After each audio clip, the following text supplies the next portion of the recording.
All right, so I wanted to get on here and talk a little bit about my story and why I treat the patients that I do.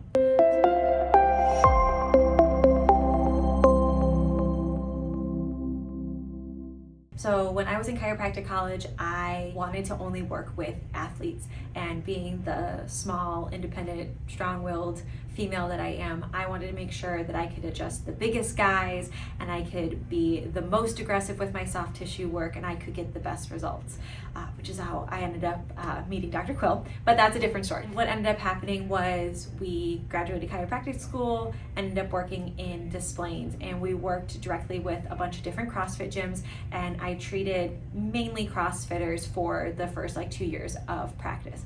And then what ended up happening was we all ended up getting married, and then some of us got pregnant.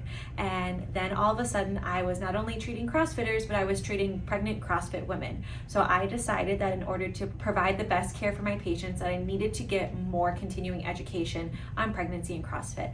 So that's when Dr. Quill and I started taking the Birth Fit Professional series. We went out to California and learned different treatment techniques for pregnant women, particularly related to CrossFit.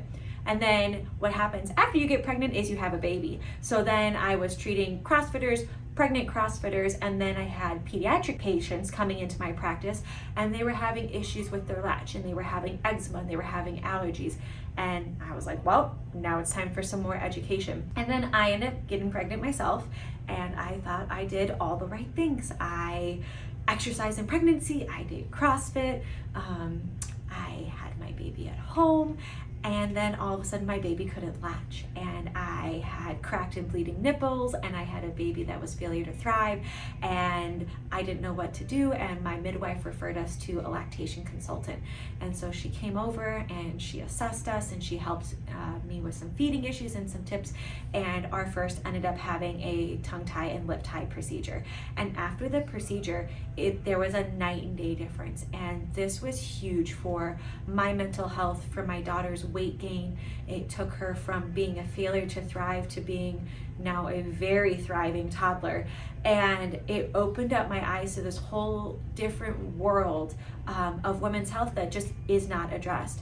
And so after that, then I started taking additional continuing education courses in tongue tie and lip ties, started working with the ICPA and taking additional adjusting courses in pediatric and cranial sacral work, and that's how I've built this community that we have in the office now of IBCLCs, speech pathologists, pediatric dentists that we specifically refer to, pediatric dentists that I can actually go into appointments while my patients are having their frenectomies.